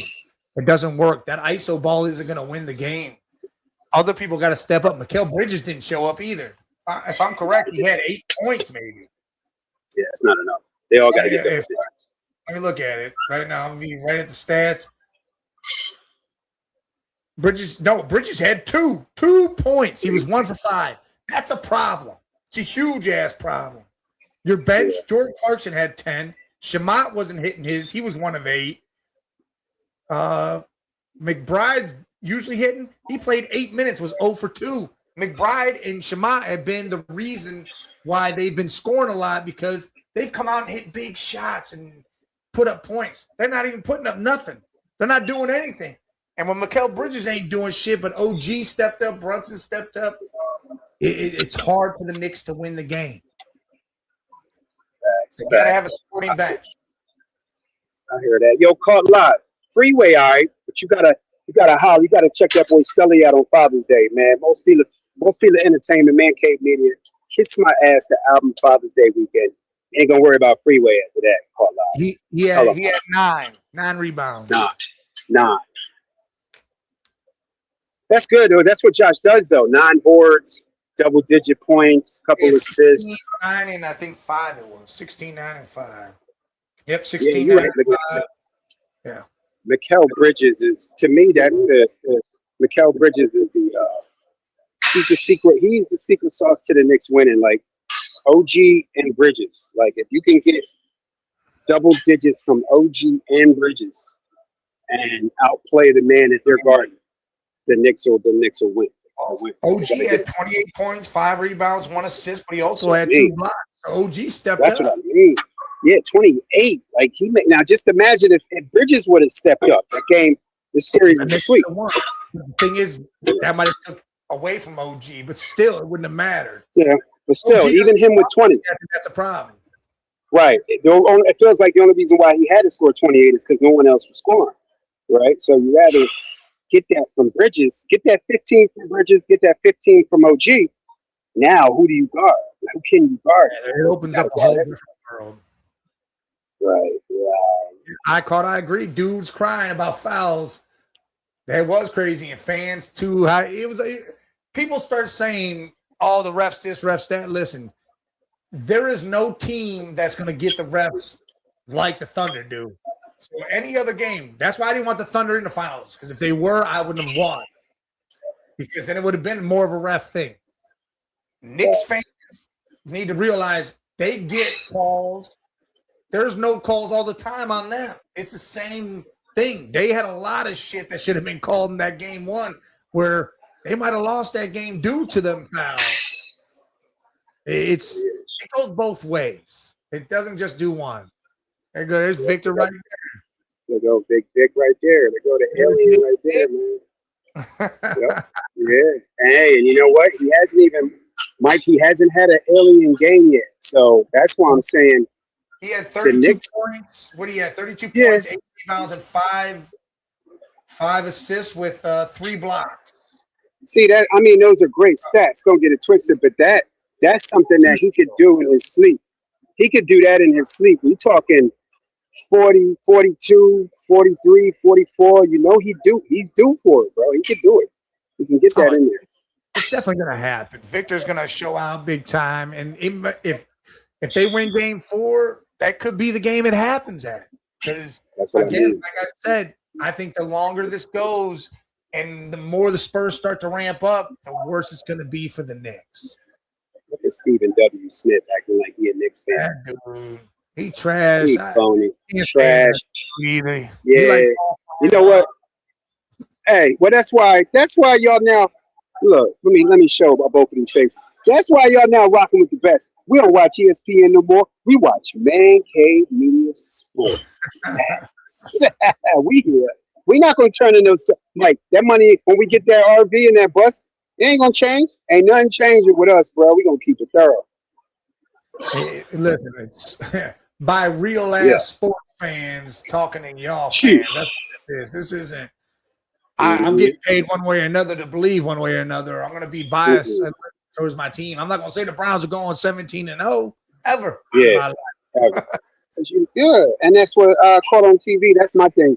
He got me with the screaming, man. I ain't gonna lie. I used to wake up every morning, ESPN Sports Center, bro. It's been years, man. But since I've been rocking with y'all, man, I don't watch it no more because you get a lot of politicking and jumping on bandwagons, getting paid for money. We on here talking about teams that we love, but also legitimate reasons for why we got our reasons. You know what I mean?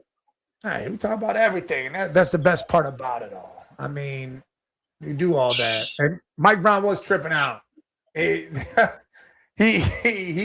looked like he was defeated, like he needed to have an excuse to get out of that game. Why couldn't you just say, "Hey, man, it didn't work. Do the job." That's the Nick fans. Free throws. That's the Nick fans. Somebody called it. I think Jay called it. New York might be its own kryptonite. All them fans, Spike Lee, all them people spending all that big money, they all yelling. They all yelling at everybody. They all in Mike Brown ear because they want this too bad. But sometimes you put too much pressure on these players and just let them play, man. So that's why I said game 4, Mike. I know it's going to be crazy. The Garden was rocking, but these Nick fans, if they want to chip, they better chill out and let these dudes take the pressure off these guys and let them play ball. They need to. Well, they call MSG the pressure cooker because that's what it is. And the problem is, it's supposed to be for the other team. Don't make it for the home team. Don't make the home that's team. What I mean. Yeah, don't make it for your own home team. Like, that's crazy. But that's New York for you. That's New York. So that's why it's a tough place to play. Well, like earlier, I was talking about how the NFL season, it's coming when more arrests happen. Arrest after arrest after arrest. Ayuk got warrants for speeding. Left tackle for the Rams just got arrested for multiple counts of domestic violence. All sorts. That's why I don't. That's why I don't see. I wonder why I don't see the LA Dam in there, Mike. It's crazy going on. I mean, and I was saying earlier because Stafford is the reason why that team is going to roll the way it is. I mean, the defense is going to be what it is, but Stafford is going to be. God forbid some injury happen. And it's going to be nuts. And it's going to be tough even if they aren't injured. The first 5 games are against – 4 of them are against contenders. And then the last 6, besides the Bucs, even though the Bucs make the playoffs and win the division, the last 6 are against contenders. So, I mean, you got 11 games out of 17 that could really hurt you, really be a problem. So who knows what's going to happen over there. Man, these NFL players, man, we went into it, Mike, a couple years ago about just a different breed. I mean, I get it. You're rich. It's summertime. It's a lot of skin. It's a lot of.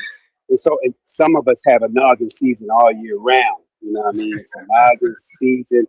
I mean, it's palm trees. You're driving Lambos and all type of shit. But, man, they got to realize that you still got to be professional. Even though if you're not on the field, you still got to be professional, man. You look at that's one thing I love about Bron, man. Like Kobe, I'm thinking about those big stars that got into it. Jordan had a little rip with the gambling and other stuff. Kobe had the rape case, but bruh, I don't know if Bron just seems to be that player that he just has all the money, all the reasons to F up. He putting every eye on him, but Mike, he just seems to always be able to keep it professional, and that's what a lot of these players got to start doing. They got to stop. Get you a driver and quit. If you go, okay, I see if you got the Lambo, okay, open it up. But on a regular day, DUI and shit, Mike, that's crazy.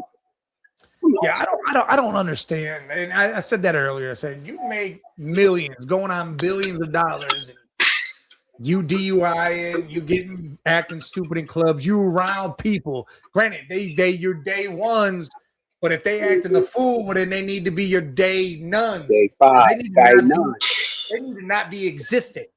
Not be existing. If I make it and this whole thing comes huge and we make it, there's some people where I'm like, hey, I will love you from a distance because I'm not about that life. I can't bring that aspect back around me, but I'll help you and try to get you right.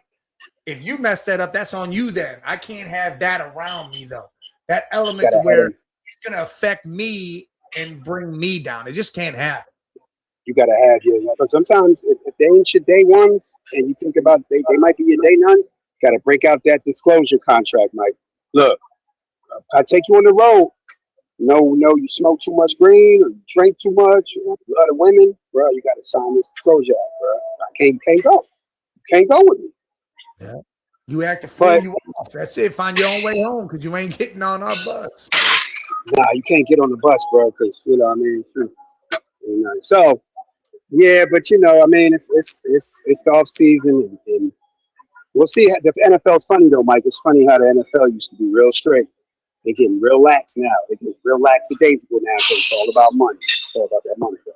And that's the problem, man. They need to tighten up the reins some. I get it. If you have a down year, but you got to tighten the reins up on these players. Something's got to happen. There's got to be a program or something that these players got to go through before they can do whatever, because this is unreal.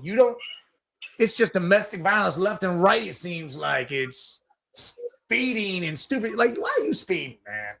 I get it, man. There's got to be tracks. There's going to be a straightaway, some back road shit that you can go hit for 130. Right. Why are you doing that on a busy-ass highway? Or why are you doing that amongst the public with everybody looking at you? You know people are watching you, and they know what kind of car you drive or what you look like. Why you do stupid shit like that? And I don't even understand how that's why I said the NFL, man. Ray Rice. This dude, Ray Rice, bro. Rashid Rice. Not Ray Rice. Yeah, Ray Rice. That's throwback. Rashid Rice, bro. This dude, he almost killed everybody on the Dallas Parkway and the Lambeau a couple years ago. Now he wailing out. Like, when does the NFL start to be like, so what? That's Patrick Mahomes' number one weapon. They wailing. Sit their ass down for you. Professional, not a fan of a team that got rid of A.J. Brown, Joel Embiid, out of shape, never play. And the Phillies, do I have to say anything about that? Real professional, what we doing? Oh, caught live. You and your. Why you constantly got to go ham on our teams when we don't say, hey, the Lakers are never going to win another championship. You guys can't put it together. Once LeBron's gone, you're done. The Dodgers, they spend $800 million just to create the championships. They bought their team, which, hey, that's what they can do in baseball, and they done did it. And I applaud them because guess what? They my West Coast team, but I mean that's how it works. I mean, what teams in LA? The Rams, the LA Dams. Eagles got more Super Bowls than the Dams in the last 5 to 8 years. I mean, you know, Sixers. He's a Bills fan. He ain't a Rams fan. He a Bills fan. Oh, he a Bill. Oh, that's even worse. We ain't gonna talk about Buffalo, homie. Come on, stop that, bro. Like, 0 for 9. Like, but you know what? We like that call out team. We like it. Keep it up. Yeah, I got no problem with it. I get it. My team has done struggled and been trash, and dumb shit has happened left and right. 100% understand it. What they do is all that fuel end up fueling another shit, Mike. Y'all mess around in the Browns y'all win a couple playoff games this year. Caught Live better be on here. I want to see you here. Caught Live. Man, people need to really just. It's gonna blow minds. People are gonna die because they won't be able to compute it. one thing. We know we like having fun with you. Nah, it's all good, man. Nah, but one thing, all that we say, caught. We've had worse, believe me. It's been worse on here. But all I can say is, if you trolling, just remember that. But when you get to the cash register at the end of the year, better have your receipts, because me and Mike will have ours. The Bad Cage keeps receipts. Mike knows. Oh, yeah. Run the tape. Jeffrey says, whoever thought it was a good idea to give Brandon Cooks a go ball to win the game at his age has a couple screws loose. Yeah. Brandon Cooks. Brandon Cooks. Yeah, because it's the Rams. I think that was the Rams game. They threw him a go route, and that would he should have been to somebody else. They threw it to him and they cost him the game. Damn, I didn't even know, man. I didn't even think Brandon. I'm so shocked he's in the league. Brandon Cooks. You know, when he was on the Saints, he was a baller. He was a baller, but this was like Drew Brees. Drew Brees throwing him the ball? Yeah. Drew Brees over there tossing the rock. Yeah, Bree's been retired for, feel like, almost 10 years. Is it close? 7? It feels that way. I don't know if it's been 10, but it feels like it. Because you know why? You know why, Mike? Because the quarterback play is so different. It's so, you got your top 5, and then after that, man, it's like we're used to seeing Breeze, and we're used to seeing 10, 15, half of the NFL quarterbacks were Hall of Famers 10 years ago. You know what I mean? Half of them, maybe more. So it's not even just that. It's also the fact that the game has changed with quarterbacks. They use their feet and they do different things now. You got different plays, and the way of playing the position now is 100% different. Back then, you had pocket passers, dudes that stood there and chucked the rock all over the field. Breeze, Rodgers, Manning, Brady. It wasn't all this craziness going on. Now it's a way different game when it comes to that. True. Call out. Don't worry. Don't forget about Makai Lemon. He ain't no lemon. That's a Ferrari out here. He ain't no lemon. He says the only thing y'all got going is Edgecombe. You know what? I've already told y'all. I kept it real with Mike, and I said it. I was a Knicks fan. If I take AI off the Sixers, then I'm a bigger Knicks fan than I am a Sixers fan. But now, after this year, I'm done with the Sixers, bro. Never again. You're never gonna see me rock that PHILA with the red, white, and blue. They haven't. Done, wow. Mike. Go ahead. Say the same thing about your Cavs, Mike. Go ahead. You're really a Pistons fan, right? I'm not gonna say that. Hell no. I'm a basketball. It's straight Cavs. It ain't nobody else. But you know why? Huh? What you say? I said they do need to change the jerseys, though. Only because now, for real, like growing up, Jordan. I mean, okay, the first couple of championships, I'm like, yeah, Jordan, that boy, Pippen, Phil Jackson. But then when they started playing the Knicks, I'm like, and they had all them big personalities on the Knicks: Freewell, Houston Starks, Mason, Oakley, Larry Johnson. I'm like, oh, this team raw, man, it's raw. Come on, beat Jordan and then beat them. They never could. So that's when I started liking the Knicks. But if it wasn't for AI, I don't think I ever would have been Sixers. AI. Barkley. He says, let's see a 1 RM bench. Let's see a 1. Oh, what you want? 1 arm bench? Check it out. Standing benches. I'm waiting for somebody to be like, bro, your reps is off. How you count while talking? I'm like, Mike, I do this all day. All I do is count and talk while I count. A 1 rep max. He wants 1 rep. Max. 1 rep. Oh, Thursday. How about off the rails? I give you 75 pounds fresh off the rack. 75 pounds. 75 off the rack. I might hold that bitch up a little extra too. Yeah, Thursday. Going down. Tune in off the rail. 2017 again. Where are their quarterbacks that was starting? That shouldn't have been like Gabbert, Bortles, and Kaiser. Yeah, dude. That was crazy. 2017 was crazy, guys. That was let's hope that now is this year going to be like that. I mean, they gassed all them dudes up though. Gabbert was supposed to be all good. Hey, he's calling you. He'll be back Thursday then. Miles McCarthy said he'll be back Thursday then. Oh, Miles. Oh, you trying? Okay, Miles, let's do it. Hey, you know what I'm gonna do? I'll put them 4. How about I put up 545 plates on the press? And yeah, 5 of them. Oh shit! Put them so what I might do is, Mike, I got a new PR though. I ain't gonna hold you. My PR pull up 345 plates on the pull up. I can get 2.5, 345 plates. There you go. Yeah, that's my shit.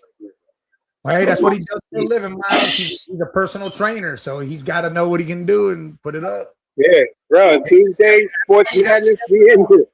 We in here, bro. Getting the workout in, doing the show, and then he goes right back to training. Yeah, because nothing stops the show and nothing stops the game. That's right, Miles. That's right. We here for this show. Regardless, because that backcourt. Maxie and that backcourt. Maxey, man. Yeah, you know what? You got Maxey got punched in the mouth. He got punched in the mouth this year, but guess what? Jalen Brunson got punched in the mouth for the last 2 years too. So I love, man. I do. A lot of this is Embiid. A lot of my frustration is Ben Simmons, Embiid, and the whole thing we just talked about, Mike. I still don't understand how the Sixers never got any of these Villanova champions. I don't understand it at all. The organization of the Sixers, and then they lost me with the Butler when they got rid of Butler and they went for James Harden after us basically almost beating the Raptors. But the only thing that's right for the Sixers is that backcourt. That is the only thing. But now, if they don't get rid of Embiid, Mike, how can you keep playing Embiid, man? Like, how can I don't know. Embiid should have been gone maybe 2 years ago. This whole thing would be different if you traded him 3 years ago, got what you could get. I think Philadelphia would be a whole different world. Where do you think Giannis is going? Because that's the big question. Where is Giannis going? Where should he go? If you're Giannis, he wants to go. Is what they're saying. But my thing is Miami has a lot to offer. Well, you got Tyler Hero. You got some draft picks. I think the Cavs have the best package to offer, but it's just too. I don't know if he'll come here or want to come here, even though he'll be playing with studs. South Beach. Just the sound of it. Yeah, South Beach, bro. Like, stop it. You know, Cleveland got the best options. I'm not gonna lie. If I'm Giannis and I want to win a championship, it's probably the Cavs, the Knicks, whatever the Sixers gonna do with whoever else besides Embiid. But when you think about these guys imagine playing in Milwaukee. I got family in Milwaukee. I mean, I love Milwaukee, but there ain't nothing there but some beer and some cheese. Yeah, beer and cheese, and they go together. So it's like, if you was playing in Milwaukee, would you go to Cleveland or would you go to Miami? South Beach, you know where you go. South. No, yeah, South Beach. He said he's going to OKC. OKC got a lot to offer. Yeah, they do. They offer a ton of shit and get him. That's cheap. I don't know if the Knicks blow everything up to get Giannis. I don't see them doing that. What about Boston? I do like Boston but running I ball, don't man. know if Boston they'll part with Jaylen Brown yet. I think that's an issue. And Jalen would have to be involved in this situation. Is Giannis a free agent? Come off some shit too. But yeah, Miami needs to be the one. Is Giannis a free agent, or is he still got years left? I thought he was a free agent. I think he's got. No, maybe one. Yeah, he got. Well, I feel like this. If you're Milwaukee, man, that kid was. Giannis has been more of a professional than Joel Embiid. He's took it on the chin. He's carried a team. He's got a chip. Let that man go, man. Don't strong arm him. If they smart, they got a lot of young talent. They got a lot of young players that play good, doing their thing. You make this trade with the Cavs to get Mobley, and if you gotta make them add Strus or something like that in and draft picks, you do that because it keeps your talent young. And you can still get draft picks, and then the Cavs are in a win now situation. This isn't young players, blah blah blah. It's win now, right now for them. We should have done the Giannis trade at the deadline probably and got traded it out. But the problem is we wanted to win now, and Giannis wasn't gonna be able to do it this year. So if we do it now, keep the Bucks young, add more young talent. Mobley can be that stud. I just think he has to go somewhere else to be that number one, and I think Milwaukee might be the perfect place for him. So that just answers my question. I said, who would you be parting ways for Giannis? You throwing Mobley in there? Mobley, it might have to be like another player because they were willing to do Mobley and Giannis almost straight up with some draft pick changes, and I think that could still happen. Now, that's what I mean. Maybe you throw in a Max Strus just to sweeten it up and make it go over the top. But Giannis, I don't see how he looks away from coming here to be with – because Harden's probably going to get re-signed at a different level so you can be under the apron and be able to make the move. You bring Giannis in here. You got Mitchell, you got Harden, you still got Jared Allen here, you still got pieces, and you could acquire some mid-level exceptions and still build this team, and this team could be way better than it was this year. Well, that's what I mean. If Milwaukee doesn't strong arm Giannis and let him go do his thing, then maybe they'll be happy with just a straight up trade and a couple picks. But if they go and try to strong arm him, then y'all probably got to throw in Strauss, and a couple other dudes. Who knows? Look, you want to keep Mobley because of his defense? Giannis plays some hella defense too. Bro, Giannis He's also an could be a MVP. defender. He's a Yeah. no on the defensive side. I'll trade that any day. Giannis defense for Mobley D, I'll trade. If you want to win a ring again, it's got to be all in, and Mobley might be the piece that has to go. I mean, don't know. Giannis is how old is Giannis? He's not 30 yet. Nah, he older though. He like 27, 28. I mean, he still got it good. He got no major injuries. Giannis got a good 5 to 7 in him. You know. No, Giannis he's 31. Damn. Giannis 31? Yeah. Okay, maybe he got 3, 4. He got 4, 5 in him. He played till 36. Like I said, no major injuries, and he's got that LeBron grind. He's got that push. He's got something coming. Let's hope whatever happens, we'll probably figure that out in the next couple weeks, to be honest, around draft time. Free agency opens up at the beginning of July. Again, like I said, the World Cup's about to start here soon if it hasn't already. You got the big UFC White House fight. I mean, every fight's about to be crazy this Sunday. That's about to be insane. Boxing's amping up. I mean, me, Jay, and Dom are going to the Abdullah Mason fight in Cleveland. Oh, a word? Yeah, we'll be there. We already got the tickets and all. Oh, shit, I'm going to look into that. How much was the ticket? I mean, we paid it was $170 a piece, but we 7 rows from the ring. Oh, snap. Might do that. Let me look into that. It's going to be dope. When is it? July when?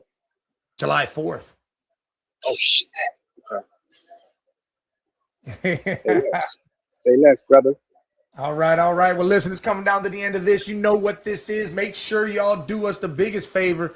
You hit that like button on your way out. You hit that subscribe button if you haven't already. Hit the bell so you know when we're coming back. Share it to all your people. Get more people to come on. If you're on X, jump over to this YouTube at the Man Cave 8172. Hit all those buttons for us and join the chat next. Look, he about to put up some reps with some dumbbells. Let's get it. Which one? Wait. Okay, Mike. Let's get down here a little bit. Let's get them 55. Wait. Some people have 45 in the metal. We got 45 metal plates. Go. Oh, yeah. Yes, sir. Sports Madness. I got to see Abdullah Mason, man. He's a dog. You got to see the young Cleveland talent. But, hey, look, stay tuned tomorrow. Game Time 216. I will be back on with Bobby G, talking everything Cleveland and what's going on. You also got Off the Rails Thursday. You know what it is when it comes to that. The flight, he said, is going to be popping off, I think, this weekend. Make sure you stay with that. Hit those buttons for us, man. Until next time. Yo, show love. Man cave.